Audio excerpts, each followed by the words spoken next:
My heart was racing as I looked around, making sure I wasn't going to get jumped. I was 18. I'd flown in from Disneyland, where I had been with my dad, sister, brother, and my boyfriend at the time. We'd set out from Australia on New Year's Eve, 1982, excited to celebrate New Year on a plane with a plan. An overseas holiday. Simple. We'd visit Aspen and Vail on a ski tour, then do LA and Disneyland.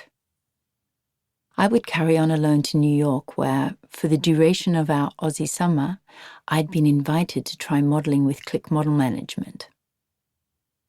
2 things to note. First, I'd never travelled overseas before, so this family trip was a significant first.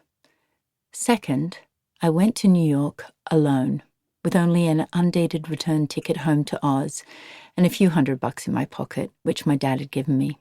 And that core Aussie give-it-a-go spirit. Around me at JFK were scraggly people looking tired after the flight, and a few who looked a bit shady. I was just another anonymous traveller among other anonymous travellers. I headed to baggage claim.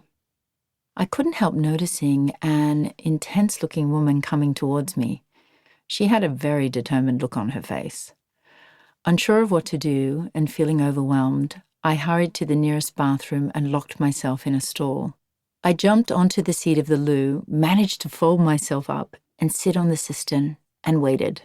For some inexplicable reason, I thought I'd be safe hiding in the bathroom. In a bathroom? Really? Sitting there, crunched up awkwardly in the stall, I asked myself, what am I doing here? My mind flicked back to the first time I was asked to come to America the previous year. I was in the kitchen at home in Sydney when the phone rang. It was the only one in the house, and it didn't ring often. I remember reaching for it and quickly trying to unravel the long, curly cord. A woman with an American accent introduced herself as a representative of Ford models in New York and said that while she was looking at photographs of models from around the world, she'd come across mine. She asked me if I would enter the Ford Face of the 80s contest. My heart skipped a beat with excitement. Yet I said no. I regretted it immediately. As soon as the call ended, my heart sank. I ran to the bathroom and threw up. I knew I'd made a blunder. I'd gone against myself. In the few minutes on that phone call, I felt a life-changing dilemma deep down inside. I sensed a double-edged foreboding. Saying yes carried the risk of finding out the offer wasn't legit, and the subsequent feeling of disappointment and embarrassment. Saying no might mean later discovering I'd missed out on a huge opportunity. Ultimately, I didn't have the courage to be rejected, so I said no to protect myself. I wanted to feel in command of the situation and play it safe, rather than say yes, only to find out later that the offer was no more than a humiliating scam. I couldn't bear the idea of dealing with laughter and ridicule.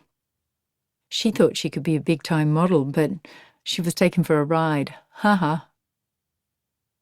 In essence, I didn't step forward with that give-it-a-go attitude. Remember, I was only 18. I didn't trust myself enough. I didn't trust the situation, and I didn't trust my capacity to cope if the situation was not what I had hoped for. I was afraid to go and find out. It was the first experience I recall of me not being honest with myself, not trusting myself when my excitement sparked in the moment. My inner gut feeling silently told me that yes was the right answer. Trust.